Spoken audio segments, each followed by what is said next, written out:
과연 나는 어떤 믿음의 성도인가? 바디메오처럼 오직 예수님만 나를 도와줄 수 있다, 나를 불쌍히 여기셔서 주님을 바라보는 그러한 단순하지만 깨끗한 믿음의 소유자인가? 믿음이 자라기 위해서는 하나님을 알아야 됩니다. 다윗과 같이 나의 모든 것을 다 아시며 어디나 나와 함께 하시며 능치 못할 일이 없는 살아계신 하나님을 믿는 그러한 믿음의 소유자인가? 우리 예수님께서는 가늠한 현장에 잡혔던 여인이지만 율법에 의해서 돌로 쳐 죽임을 당할 수밖에 없는 그러한 죄인이지만 예수님께서는 그 여인을 그 정죄함에서 구원해 주시고 다시는 죄의 종으로 살지 아니하도록 하셨습니다. 이 예수님을 만나서 죄의 문제에서 구원받은 그러한 신앙인의 소유자인가? 우리 믿음이 자라야겠습니다. 오늘 본문의 말씀을 통해서 우리 믿음이 자랄 수 있는 또 하나 중요한 말씀을 우리가 듣도록 하겠습니다. 그것은 바로 교회 생활입니다. 교회를 떠나서는 우리 믿음이 자랄 수가 없습니다. 예수님께서 친히 교회를 세우셨습니다. 머리가 되십니다. 교회를 통해서 죄인이 구원을 받게 합니다. 구원받은 성도들이 말씀을 통해서 자라고 하나님을 예배케 하십니다. 이 복음의 생명의 말씀을 가까운 곳에 전도하며 먼 곳에 선교하는 복음의 일을 하는 것이 바로 교회입니다. 때문에 교회는 바로 우리 개인에게 있어서도 생명이고 희망이지만 이 세상에 생명이요 희망이 되는 것이 교회예요. 우리 믿음이 성장하기 위해서는 은혜로운 교회 생활을 우리가 해야 됩니다. 이것이 바로 오늘 말씀의 제목이에요. 오늘 본문의 말씀은 우리로 하여금 믿음이 자라날 수 있는 은혜로운 교회 생활을 위해서 주시는 세 가지 권면의 말씀이 있어요. 먼저는 교인과 교역자와의 관계에 대한 권면입니다. 교역자와 교인의 관계가 막히게 되면 결국은 교인의 믿음이 자라지가 못하고 믿음이 점점 약해지고 그리고 시험에 들 수가 있습니다. 두 번째는 여기 권면이 바로 우리 성도 사이, 교인과 교인들 사이의 관계를 통해서 은혜로운 교회 생활을 하도록 권면하고 있습니다. 그리고 마지막으로는 하나님과의 나의 관계에 있어서의 은혜 생활이에요. 하나님과 나의 은혜 생활을 위한 권면의 말씀으로 우리 오늘 우리 동부교회가 우리 모두가 다 우리 교회를 통하여서 믿음이 자라고 은혜 생활이 될 수 있는 이러한 기도하는 마음으로 이 말씀을 증거하겠습니다. 자, 먼저 우리 12절의 말씀 보겠습니다. 교인과 교역자의 관계의 말씀이 있는데, 형제들아, 즉 우리 교회에 있는 모든 우리 교인들은 그리스도 안에서 형제와 자매예요. 때문에 이 말씀은 교인에게 주신 말씀입니다. 우리가 너희에게 구하노니 너희 가운데 수고하고 주 안에서 너희를 다스리며 권하는 자들을 너희가 알고, 그랬어요. 교회에서 물론 모두가 다 수고하지만은 특별히 여기서 말하는 것은 너희 가운데서 수고하며 주 안에서 너희를 다스리는 자, 말씀을 가지고 하나님이 원하시는 교회가 되도록 다스리며 그리고 권면하는 자들을 알고 할 때 이것은 교역자를 알라는 얘기예요. 교역자의 모든 섬김을 알라는 말씀이 됩니다. 이 알라는 단어가 아주 귀한 줄로 여긴다는 뜻이고 그리고 존중한다는 그러한 의미가 있어요. 우리 온 교우들이 부족하더라도 하나님께서 친히 세운 교역자들을 위해서 기도해 주시고 또 교역자를 통해서 하나님께서 나의 믿음이 자라도록 영의 양식을 채워주심을 믿음으로 받으셔야 됩니다. 그래야지만은 우리 교인들이 믿음이 자랄 수가 있어요. 이 데살로니가 교회는 아주 칭찬받은 교회입니다. 그 여러 가지 1장서부터 쭉 보면 좋은 말씀이 있는데, 특별히 여기 2장 13절의 말씀 보니까 데살로니가 전서 2장 13절에 제가 읽습니다.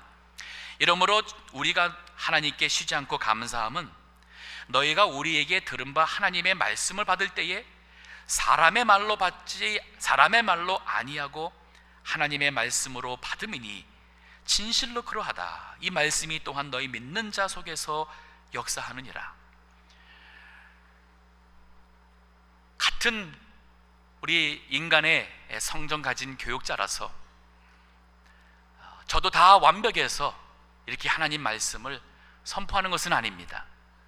부족함이 있지만 하나님께서 말씀을 증거하도록 종으로 삼으셨기 때문에 부족한 교육자를 통해서 나오는 말씀을 사람의 말로 받지 아니하고 하나님의 말씀으로 받게 되면 결국 그것은 교인 스스로에게 은혜가 되는 것이고 유익한 것이 되는 겁니다. 히브리서 13장 17절의 말씀 또한 우리에게 유익한 말씀이 되는데 읽어주시기 바랍니다. 너희를 인도하는 자들에게 순종하고 복종하라. 저희는 너희 영혼을 위하여 경성하기를 자기가 회개할 자인 것 같이 하느니라. 저희로 하여금 즐거움으로 이것을 하게 하고 근심으로 하게 말라. 그렇지 않으면 너희에게 유익이 없느니라. 우리 교역자들을 주님 안에서 복종하고 순종하라 했습니다. 그리고 교역자는 바로 하나님께 회개, 즉 accountable to, 하나님 앞에서 얼만큼 하나님의 말씀을 가지고 잘 충성했는지 하나님 앞에 판단을 받을, 계산을 할 사람이라는 말이에요. 그리고 이 일을 근심함으로 하지 않도록 하라 그랬습니다. 근심함으로 한다 하게 되면은 그러면 결국 피해가 교인들에게 돌아간다 그랬어요. 우리 동부교회는 부족함이 많은 교역자라 할지라도 우리 온 성도님들이 존귀 여겨주시고 기도해 주시고 주님 안에서 순종하는 교회, 이것이 바로 우리 온 성도님들이 믿음이 자랄 수 있는 바로 하나님의 비결이에요. 자, 또 계속 봅니다. 오늘 본문의 말씀 보니까 13절에 저희 역사로 말미암아, 여기 역사라는 것은 하는 일이에요. 그 위에서 말한 것처럼 하나님의 말씀을 가지고 하나님의 일을 가지고 수고하는 것이고, 그 모든 일, 그 역사로 말미암아 사랑 안에서 가장 귀히 여기며 너희끼리 화목하라. 사랑으로 말씀을 증거하는 교역자를 귀히 여기라, 그리고 화목하라, 이렇게 말하고 있습니다. 우리 빌립보서 2장 5절서부터 보면은 너희 모두가 다 예수님의 마음을 품으라는 말씀이 있어요. 교역자도 예수님의 말씀을 품고 하나님께서 세우신 귀한 장로의 직분, 또 권사의 직분 받으신 분들이나 집사 직분이나 또 전도회장이나 구역장이나 반사나 모든 사람들이, 또 온 교우들이 다 우리 예수님 마음을 본받으면 돼요. 그러면 한 마음이 됩니다. 예수님 마음이 어떤 마음이죠? 빌립보서 2장에 보니까 원래 예수님은 하나님, 성부 하나님과 같은 수준의 분이에요. 정말 존귀하신 능력의 분입니다. 그런데 스스로 낮아졌습니다. 그리고 사람과 같은 모습으로 자기 자신을 비우어서 내려왔습니다. 세상에서는 그래도 많은 사람들에게 인정받는 유능하다 한 분이라 할지라도 교회 오시면은 세상에서의 그런 모든 직함이나 권세나 모든 위치를 다 내려놓으시고 교회 오시면 예수님처럼 낮아지셔야 됩니다. 배운 사람이나 배우지 못한 사람이나 가진 자나 덜 가진 분이나 모든 사람이 교회 안에서는 다 똑같은 예수님의 마음을 갖기를 소원하는 사람들이 모인 것이 진정한 교회예요. 여기서 너희 서로 화목하라 그랬죠. 교인이 교역자에게 줄 수 있는 최고의 선물은 바로 화목하는 겁니다. 목회를 오래 하면서 한 20여 년 이렇게 교우들과 함께 지나가다 보면 교인들이 가족이에요. 저보다 어린 사람들은 마치 제 아들과 같고 딸과 같고, 저보다 연세가 많으신 분들은 부모님 같고, 또 형제 같고 누이 같고, 이러한 교인들이 서로 화목하지 못할 때에 교역자의 마음이 아픕니다. 그래서 믿음에 실족된 일 당할 때는 정말 아픕니다. 그래서 우리 성도님들이 하나님께 또 교역자에게 줄 수 있는 가장 좋은 믿음의 선물은 서로 사랑하는 겁니다. 화목하는 거예요. 미워하지 마시고 서로 위해서 기도해 주시는 겁니다. 지난주에 노회가 있었습니다. 거기 목사님도 41년 목회를 하셨습니다. 개척을 하시고 이번에 은퇴를 하시는데 우연치 않게 목회 초기 때의 사진을 보여주셨어요. 그 속에 세 분이 지금도 그 교회에 남아서 이제는 할아버지 할머니가 되셨어요. 그 중에 한 집사님 20대 때 새색시로서 그 교회에 나와서 그 사진 속의 모습을 보았습니다. 그게 너무 귀한 사진이라서 가져가서 그분에게 보여주면서 참 집사님 귀하신 교인이네요. 제가 이렇게 좀 격려의 말씀을 했어요. 근데 그분이 저한테 하는 이 말씀이 저한테 오히려 큰 도전이 되었습니다.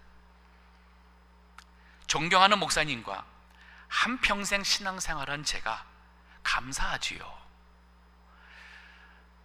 참 그 말씀 한마디에 이것이구나. 하나님의 종으로서 이 세상에 살면서 주님의 일을 하다가 세상에서 얻을 수 있는 최고의 상급이라면 바로 우리 교인들에게 이러한 존경의 말씀을 듣는 것이구나. 아마 그분은 그 목사님을 통해서 믿음이 잘 자랐고 은혜 생활을 한 것 같아요. 오늘 성경 말씀 중요합니다. 우리 동부교회는 부족함이 많아도 교역자들을 위해서 기도해 주시고 섬겨주시고 또 연약한 부분들이나 부족한 부분들은 섬겨주시면 되는 것이고, 또 여원 성도님들이 서로 화목하면서 교역자에게 줄 수 있는 가장 좋은 선물, 그러한 우리 동부교회가 되기를 원합니다. 자, 우리 은혜로운 교회 생활을 위해서 두 번째 권면이 14절에 있습니다. 이것은 교인과 교인들과의 관계가 이 말씀대로 돼야 돼요. 자, 14절을 보겠습니다. 또 형제들아, 너희를 권면하노니 규모 없는 자들을 권계하며, 이 규모 없다는 말은 게으르다는 말도 되고 질서 없는 생활을 한다는 말이 돼요. 물론 시간적인 개념이 좀 훈련이 안 돼서 게으른 의미도 있지만은 물질적인 면도 있습니다. 수입이 얼마인지, 지출이 얼마인지, 자신이 원하는 게 있어도 어떠한 경제적인 규모 있는 생활을 해야 되는데 원하는 것을 너무 앞서가다가 그만 빚을 지게 되고 경제적으로 많은 어려움을 겪는 것도 여기 규모 없는 사람이에요. 교회 안에는 이렇게 여러 가지 모습에서 아직 공사 중에 있는 규모 없는 사람들이 있을 수 있습니다. 그런 사람들 향해서는 우리 진정 우리 주님을 따라가는 성도들이 있는 교회면 그들을 권계하라 그랬어요. 즉 권면하는 거예요. 사랑으로, 안타까운 마음으로 그들이 그 잘 되기를 바라는 마음에서 겸손하게 그들에게 우리가 올바른 그 권면의 말씀을 하라는 얘기죠. 마음이 약한 자들을 안위하고, 여기 마음이 약하다는 것은 낙심한 자예요. 살다 보면 낙심될 때 있습니다. 우리 학생들도 점수가 잘 안 나오면은 마음이 우울해지고 낙심해져요. 원했던 대학에 못 들어갈 때에 낙심됩니다. 장사가 잘 될 때는 좀 마음이 든든했는데 경제적으로 위축을 받게 되면 낙심이 됩니다. 낙심하는 자들이 교회에 있을 때에 우리 정말 은혜가 있는 교회는 그들을 안위하라 그랬어요. 즉 이거는 위로하라는 말이에요. 위로. 따뜻하게. 이때에 입 바른 소리 필요 없습니다. 이때는 따뜻한 사랑의 한마디면 돼요. 힘이 없는 자들은 붙들어 주라 그랬습니다. 누가 힘이 없습니까? 아무래도 젊었을 때보다는 노인이 되면 힘이 없어요. 어린아이들 힘이 없습니다. 재정적으로 넉넉하지 못한 분들은 힘이 없습니다. 혹은 혼자 자녀를 키워야 되는 그러한 여인, 그 홀모 같은 경우에 힘이 없습니다. 여러 종류의 힘이 없는 사람들이 교회에 있습니다. 그런 사람들을 우리가 붙잡아주는 교회가 되라는 말이에요. 하지만 이 교회 생활 하다 보면은 이런 모습보다는 규모 없는 자가 있을 때에 종종 흉봅니다. 뒤에서 수근거립니다. 그리고 우리는 멸시합니다. 마음이 약합니다. 낙심되었어요. 위로가 필요한데 위로는커녕 무관심하고 무시하는 경우가 많습니다. 그리고 우리는 종종 그래요. 당연하지, 좀 고생 좀 해봐야 돼. 이러한 아픈 말을 들을 때에 믿음이 상처 입을 수 있어요. 힘없는 사람을 대할 때에 붙들어 주라 그랬는데 종종 우리는 힘없는 사람을 밟고 뒤밟고 올라서서 자기 것을 더 취하려고 하고 힘없는 사람들을 이렇게 차별하고 왕따시키는 경우가 많아요. 그는 진정한 교회가 아니에요. 우리 동부교회는 어린아이든 어른이든 왕따시키는 일이 있어서는 안 됩니다. 안타깝지만은 현실이 뭐냐면 우리 유치부에서부터 유년부까지도 보면요, 중고등부 보게 되면은 아이들이 받는 가장 큰 상처는 왕따예요. 신체가 다른 애들보다 조금 왜소하든지 덜 건강하든지 왕따의 대상입니다. 교회 온 지가 얼마 안 돼서 친구가 없습니다. 친한 아이들끼리 놀면서 그렇지 않은 친구를 왕따시킵니다. 엄마 아버지가 교회 열심히 하는 분이면은 아이들이 이렇게 다니는 것도 활보하는 것도 신나겠지만은 엄마 아버지가 교회 안 나온다든지 믿음 생활 안 하고 혹은 가정이 불우할 경우에 아이들이 교회에서도 위축되어 있어요. 왕따 대상입니다. 근데 이것이 어른들에게도 된다 그러면은 이건 아니죠. 이건 아니죠.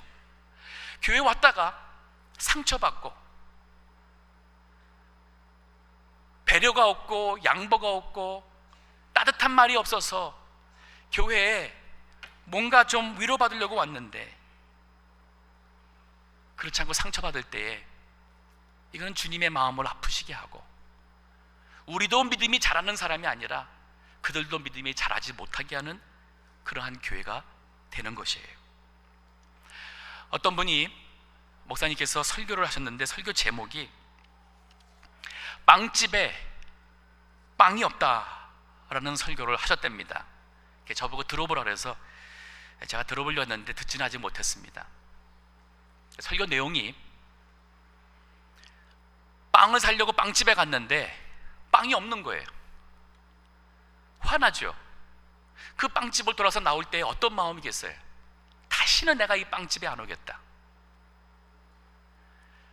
마음의 위로가 필요해서 교회를 찾아왔어요. 하나님의 사랑을 좀 느껴볼 수 있을까? 근데 냉랭합니다. 무관심합니다. 찹니다. 하나님의 교회에 있어야 될 사랑이 없는 거예요. 하나님 믿는 사람들은 다를 줄 알고 교회에 왔어요.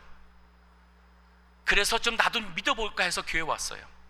근데 하나님 믿는다는 사람들이 세상 사람과 똑같이 사는 거예요. 상처 입고 교회를 떠납니다. 제 처제가 한국에서 교회를 안 나가는데 오래전부터 전도를 했습니다. 그래서 몇 번 교회를 나갔었어요.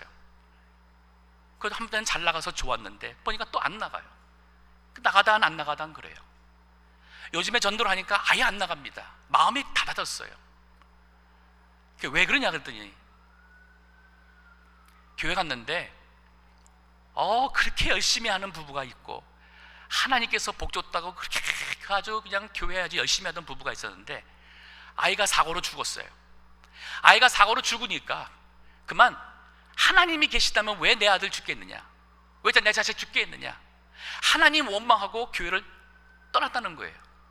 그다음에 교회만 떠난 게 아니라 나중에 보니까 무당이 됐대요. 이거 뭐예요? 우리가 원하는 대로 잘 되면 하나님께서 축복해줬다, 그래서 헌금하고 봉사하고 열심히 하다가 내가 원하는 것을 하나님께서 빼갔다고 생각하면은, 내가 원하는 대로 되지 않는다면은, 그럼 하나님 원망하고 그런 하나님 안 믿겠다? 그건 처음부터 믿지 않은 사람이에요. 이런 사람들이 교회에 있어서 뭔가 진짜 믿음 있는 사람이 어디 있을까? 진짜 누가 믿는가? 정말 하나님, 살아계신 하나님 믿는, 그 하나님 믿는 좀 성도를 좀 찾아볼 수 있을까 해서 왔는데, 그런 사람은 없고 세상 사람과 똑같이 욕심부리고 똑같이 이기심이고 배려 안 하고 양보 안 하고 상처 주는 말을 하고 왕따시키고 자기 기득권 얻으려고 그러고, 이건 교회가 아니죠. 믿음이 자랄 수가 없습니다. 본인도 자랄 수 없고. 그러한 교회에 빵을 좀, 배고픈 빵을 좀 얻을 수 있을까 해서 찾아왔던 빵집에 빵이 없어 돌아가는 그 허탈한 마음처럼 교회를 떠나는 사람들의 마음이 너무 허탈할 거예요. 요즘에 전도할 때 많이 듣는 말씀이 있어요. 갈 교회가 없습니다. 지난주도 그런 얘기를 들었습니다. 갈 교회가 없대요. 아니, 왜 없습니까? 많이 있습니다. 갈 교회가 없습니다. 그 얘기를 많이 하는 거예요. 그 말씀 속에는 교회 가봐야 배울 게 없다는 얘기예요. 교회 가봐야 배울 만한 사람도 보이지 않더라는 그 말씀 속에서는 우리 자신의 모습을 봐야 돼요. 나의 모습은 아닐까? 우리 교회 모습은 아닐까? 우리 교회 왔던 사람들 중에서 이 교회 아니구나 하고 떠났다면, 이거 우리 하나님 앞에서 정말 우리 너무나도 안타깝고 우리가 회개해야 될, 애통해야 될 문제예요. 과거에 신앙생활 열심히 했습니다. 그래서 직분자가 되었어요. 이제 권사라면, 장로라면, 목사라면, 전도사라면 이제는 세상 사람들이나 교인들이 보는 기대가 달라졌습니다. 보통 교인 수준으로 살아서는 안 된다는 얘기예요. 아무리 화가 나도 참을 수 있어야 되고, 여기 본문에 그러죠? 여기 본문 여기 15절의 말씀입니다. 우리 교인과 교인들 사이의 관계에 있어서 우리 관계 유지를 위해서 필요한 말씀인데, 여기 보니까 15절에 삼가 누가 누구에게든지 악으로 악을 갚지 말게 하고 오직 피차 대하든지 모든 사람을 대하든지 항상 선을 조치라. 예수님 믿는 사람들, 혹시나 주님의 이름에 욕먹을까봐, 혹시나 교회가 나로 인해서 그들의 교회에 상처받고 떠날까봐 바보가 돼야 돼요. 바보. 우리는 다른 사람이 나에게 이렇게 해를 끼치고 악을 했다 해서 나도 그 사람에게 그러한 똑같은 악을 하는 것은, 그는 교인의 모습이 아닙니다. 그건 세상에서 볼 수 있는 모습이에요. 우리는 비록 그러한 사람이라 할지라도 선으로 악을 이겨야 돼요. 로마서 12장 22절에서 21절 말씀. 내 원수가 줄이거든 먹이고 목마르거든 마시우라. 그리함으로 네가 숯불을 그 머리에 쌓아 놓으리라. 악에게 지지 말고 선으로 악을 이기라. 오죽하면 원수가 됐겠습니까? 하지만 하나님께서 원수가 한 것이 내게 있으니 내가 갚으리라. 그럼 하나님께 맡기는 거예요. 그것 또한 하나님께서 나에게 필요해서 그러한 일도 당하게 했을 것이고, 이런 사람도 하나님께서 나에게 하셨구나, 믿음으로 받는 거예요. 그 다음부터는 그 원수 같은 사람이라 할지라도 그가 목마르다 하면은 마실 것을 줄 수 있는 사람이 진정한 그리스도인이에요. 그가 배고파하면은 그에게 먹을 것을 줄 수 있는 사람이 진정한 그리스도인이에요. 그들이 잘못되면, 그 아이들이 잘못되면 같이 마음 아파할 수 있는 것이 진정한 그리스도인의 마음이에요. 이렇게 우리가 선하게 악을 이겨야지, 악한 사람을 악하게 대하고, 구약에서는 이는 인으로, 이로, 눈은 눈으로, 생명은 생명을 했다 해서 많은 사람들이 그 말씀대로 하려고 그래요. 그 말씀은 공의로 판단을 해야 될 법의 법으로서 그 공의로 판단해야 될 재판할 때라든지 이러한 상황 속에서는 공정하게 하라는 얘기예요. 감정에 치우치지 말고 원칙대로 공의대로 하기 위해서는 이는 이의 대가로서 처벌을 하라는 얘기입니다. 하지만 우리에게는 율법과 은혜라는 그 하나님의 그 율법의 말씀 아래 정죄받은 나아가 예수 그리스도의 그 은혜로서 용서받아 하나님의 자녀가 된 우리는 하나님의 법과 은혜를 같이 받은 사람들이에요. 때문에 하나님 앞에서는 우리가 이 말씀을 지켜야 될 율법대로 살아야 될 사람이고, 다른 사람을 대할 때는 우리는 그리스도의 사랑과 은혜로 대해야 될 사람이에요. 근데 종종 우리는 내 자신을 대할 때는 항상 하나님의 은혜의 잣대를 대고, 그럴 수도 있지, 하나님께서 사랑이 많으시니까 용서해 주실 거야. 다른 사람 대할 때는 율법으로서 아주 냉철하게 잣대를 댑니다. 그러면서 다른 사람들을 정죄합니다. 반대예요. 그렇지 않습니다.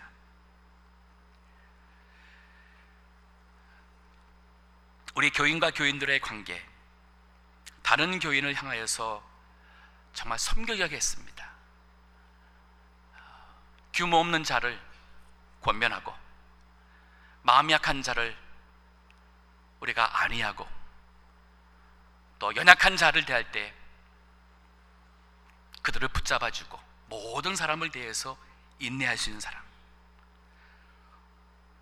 또 관계 유지를 위해서는 우리가 악으로 악을 갚지 말고 항상 선을 좇는 사람들, 이런 교회가 바로 그 어느 누가 우리 동부교회를 찾아와도 아, 이 교회구나, 여기에 정말 교회가 있구나, 그들이 마음을 열고 이 교회에서 신앙생활을 하시게 될 거를 믿습니다.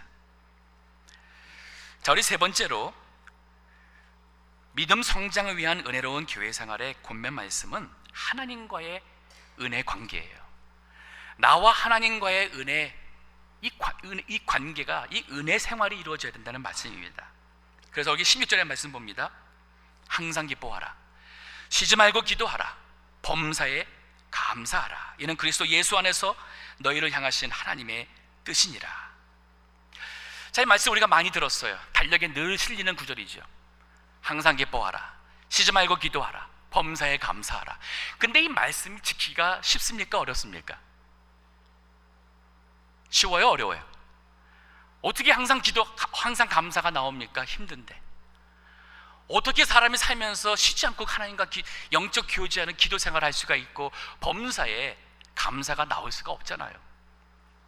그러니 말씀, 지키지 못할 말씀을 준 거라 생각하시지 마세요. 이 말씀을 지킬 수 있는 비결이 있습니다. 그건 바로 믿음이라는 단어예요. 믿음으로 생각하면은 어떠한 상황에서도 어떠한 때에도 항상 기뻐할 수 있어요. 그 다음에 믿음으로 산다는 얘기는 항상 하나님을 의식하며 예수 그리스도의 그 은혜 안에서 내가 영적으로 주님과 함께 교제하는 삶이 바로 믿음의 삶이고, 이게 말고 쉬지 않고 기도하라는 얘기예요. 그리고 믿음의 고백입니다. 때로는 아직 머리로서는 이해가 잘 안 된다 하지만은 내가 하나님을 믿기 때문에 고백을 하는 거예요. 범사에 감사해요. 잘 안 됐을 때에도, 아플 때에도, 넘어졌을 때에도 그래도 감사합니다. 이거는 일단 믿음의 고백입니다. 즉 키포인트는 믿음이란 단어예요. 자, 성경 말씀 한번 보면서 예를 들어 보겠습니다. 사도행전에 보게 되면은 사도들이 복음을 전하다가 붙잡혀 갔습니다. 채찍으로 맞습니다. 몸이 아픕니다. 억울하게 죄인 취급받고 풀려났습니다. 그런데 그들이 기뻐했어요. 사도행전 5장 40절 41절 말씀 제가 읽어보겠습니다. 저희가 옳게 여겨 사도들을 불러들여 채찍질하여 예수의 이름으로 말하는 것을 금하고 놓으니 사도들은 그 이름을 위하여 능력받는 일에 합당한 자로 여기심을 기뻐하면서 공의 앞을 떠나니라. 기뻐했던 단어가 있어요. 어떤 상황이었어요? 채찍으로 맞아서 몸은 아픕니다. 피가 납니다. 예수님 이 구원의 이 기쁜 소식을 나가서 전도한 것뿐인데 그거 가지고 억울하게 죄인 취급당했어요. 이러한 상황이지만 그들이 생각을 믿음으로 생각하는 거예요. 무슨 생각입니까? 아하, 예수님의 이름을 위하여 능력받는 자로 합당한 자로 여기심 받았구나. 즉 세상 사람들 눈에 우리가 예수님의 제자로 보였구나. 세상 사람들 눈에 우리가 이렇게 주님을 위해서, 복음을 위해서 내가 희생하며 헌신하는 것, 이것이 바로 하나님 보실 때에 우리가 진짜 그리스도이니까 세상 사람들은 우리를 미워하는구나. 이 생각을 바꾸니까 이거는 감사할 일이 되는 거예요. 그러니까 믿음으로 생각하면은 어떤 상황에서도 항상 기뻐할 수 있어요. 자, 우리가 여기 같은 경우는 말씀대로 바르게 하다가 억울한 일 당했으니까 좀 더 쉬울 수 있습니다. 하지만 우리가 믿음 안 지키고 잘못 살다가 큰 일을 당했습니다. 어려운 일 당했어요. 어떻게 항상 기뻐해요? 거기서 우리 시편 말씀이 있잖아요. 119편 67절 71절 말씀 보면 이러 있어요. 고난 당한 것이 나에게 유익이라. 고난 당하기 전에는 내가 그를 행하였더니 이를 인하여 내가 주의 말씀을 지키나이다. 아, 하나님이 나를 사랑해서 하나님께서 나를 여기에서 더 깊이 빠지지 않도록 하나님께서 나를 이렇게 어려움을 통해서 하나님이 하셨구나. 비록 힘들고 아프고 정말 너무 부끄럽지만 하나님 감사합니다, 하나님 너무너무 정말 하나님 감사합니다 하며 기뻐할 수 있어요. 이게 믿음으로 생각을 바꿔야 돼요. 이게 진짜 믿는 자입니다. 세상 사람들이 보는 관점으로 보는 게 아니에요. 믿음의 관점으로 보세요. 그러면 항상 기뻐할 수 있어요. 그리고 믿음의 관점으로 사는 것이 바로 쉬지 않고 기도하는 거예요. 순간순간 잘 됐을 때 교만하지 않도록, 잘 안 됐을 때 원망하지 않도록, 피곤할 때 주님 내가 무엇 때문에 이렇게 피곤한가, 항상 우리가 주님과 늘 생각하며 사는 것이 바로 믿음의 삶이에요. 그런 사람은 쉬지 않고 기도하는 사람이에요. 그리고 믿음의 고백입니다. 범사에 감사. 강도를 만나서 어려움을 당해도 하나님 감사합니다, 내가 잃은 것이라고는 돈밖에 없으니 감사합니다. 그래도 나는 아직 삶의 여유가 있는데 아무것도 없는 사람이 저 강도 만나서 뺏겼으면 어떨 뻔했는가. 하나님, 그래도 나 같은 자가 강도 받았으니 감사합니다. 이 감사할 거 생각하면은 어떤 상황에도 감사가 많습니다. 그리고 회개할 게 많아져요. 쉬지 말고 기도하라, 항상 기뻐하라, 쉬지 말고 기도하라, 범사에 감사하라. 이거는 믿음의 관점으로, 다시 말한다면 믿음으로 생각하라, 믿음으로 살라, 믿음으로 고백하라. 가능해요. 즉 우리 믿음이 자라면 자랄수록 이 말씀대로 됩니다. 그래서 여기 주님 여기 18절에 그러잖아요. 이는 그리스도 예수 안에서 너희를 향한 하나님의 뜻이라 그랬어요. 하나님께서 나로 하여금 어떻게 살기를 원하시는가? 간단해요. 항상 기뻐하시고 모든 것을 다 주관하시는 하나님을 내가 믿기에 그 믿음의 관점에서 생각해서 기뻐합니다. 믿음으로 살고자 하니까 쉬지 않고 기도하며 영적 교제할 수 있습니다. 그리고 믿음으로 고백하는 거예요. 어떤 일을 당해도 그 가운데서 감사합니다. 자, 더 나가서 여기 19절에서부터 우리 하나님과의 은혜 생활을 위해서 성령과 말씀으로 생활하라는 교훈을 줍니다. 19절에 성령을 소멸치 말며, 이 소멸한다는 것은 억누르는 거예요. 이렇게 짓누르는 겁니다. 성령의 여기 성령을 소멸치 말라는 말씀 속에는 우리 예수 믿어서 거듭난 사람들에게는 우리 마음속에 성령이 내재하십니다. 성령께서 우리 안에 계셔요. 이 성령께서 우리에게 신앙 양심을 통해서 역사하십니다. 성령의 감동이라고 그래요. 그거 거짓말이다 하지 마라. 이제 그런 생활 그만해라. 그거는 믿지 않는 사람들의 생각이 아니냐. 라스베가스 가지 마라, 도박하지 마라, 계모임 하지 마라, 욕심만 내지 마라, 남들 볼 때 부끄러운 담배 끊어라, 술 끊어라, 진실해라, 12주 생활해라, 주일 지켜라. 많잖아요. 우리가 순간순간 성령께서 우리 마음속에 감동을 합니다. 근데 그럴 때에 이젠 내가 이젠 그만해야지. 내가 이젠 좀 예배 시간도 주일뿐 아니라 금요일도 그렇고 오후도 그렇고 내가 좀 믿음이 자라야지. 성령의 감동이 있을 때에 회개하고 성령의 감동대로 사는 사람은 믿음이 자라요. 하나님과의 은혜 생활을 할 수 있습니다. 근데 성령님께서 아무리 감동을 하고 성령께서 우리 마음속에 탄식을 하고 인도를 해도 우리 마음에 냉랭하게 사는 사람들, 평생 예수 믿어봐야 신령한 성도가 아닌 육신에 속한 성도로 머물 수 있습니다. 예언을 멸시치 말라 그랬습니다. 예언이라면 미래에 있을 일을 이렇게 예측하는 거로만 생각하시는데 성경 말씀 자체가 약속의 말씀이에요. 여기 말하는 예언은 약속의 말씀이에요. 자, 하나님이 세상을 이처럼 사랑하사 독생자를 주셨으니 저를 믿는 자는 멸망치 않고 영생을 얻으리라. 이건 미래의 약속이잖아요. 약속이기 때문에 이것이 바로 예언이면서 약속의 말씀이 바로 이 말씀이에요. 하나님을 사랑하는 자 그 뜻대로 부르심 입은 자들에게는 모든 것이 합력하여 선을 이룬다. 약속이잖아요. 이게 바로 예언의 말씀이에요. 즉 예언을 멸시치 말라는 것은 하나님께서 우리에게 믿음으로 살라고 주신 약속의 말씀, 그거 이제는 붙잡고 살라는 말이에요. 이게 바로 은혜 생활입니다. 더 나가서 21절에 범사에 헤아려 좋은 것은 취하려고 악은 모든 모양이라도 버리라. 항상 범사, 큰 일이든 작은 일이든 가게 일이든 집안 일이든 믿음의 일이든 범사를 우리가 헤아리는 거예요. 기도하면서 저울질해 보는 거예요. 이게 성도로서 덕이 될까? 내가 이렇게 하는 것이 하나님 보실 때 이거 기뻐하실까? 하나님이 마음 아파하실까? 교인들이 지금 내가 혼자 있을 때 이거 하는 모습 보면서 교인들이 나한테 시험 들지는 않을까? 범사에 헤아려서 악은, 좋은 것은 취하지만은 악은 모든 모양이라도 버리라 했어요. 이게 우리가 살아가는 성도로서 교회 생활에 우리의 소원이고 우리의 기도 제목입니다. 갈 교회가 없다는 그 말씀 속에 우리 자신을 봐야 돼요. 과연 나는 교회 다지 않는 사람들보다, 세상 사람들보다 도덕적으로 더 깨끗한가? 나의 생활이 정말 규모가 있고 정말 그리스도의 사랑과 은혜가 충만한가? 믿음이 있기 때문에 하나님께서 세워서 인도하고자 했던 교역자를 위해서 기도하고 귀하게 여기고 그 입에서 나오는 말씀을 하나님의 말씀으로 받는 올바른 교인의 자세에 머물러 있는가? 같은 교인으로서 그들을 섬기고 사랑하고 화목하며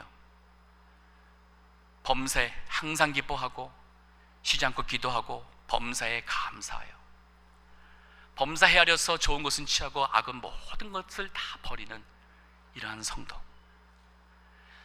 믿음이 자라겠어요. 오늘 이렇게 교회 나오셔서 하나님의 말씀을 들었습니다. 바로 이게 바로 믿음이 자라라, 교회 나왔기 때문에 믿음에 자랄 수 있는, 자라야 된다는 권면의 말씀을 들은 겁니다.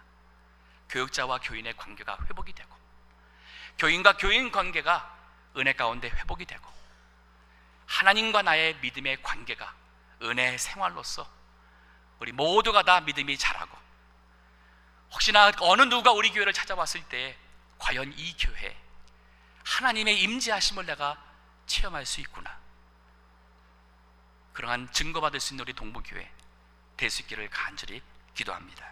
기도하겠습니다.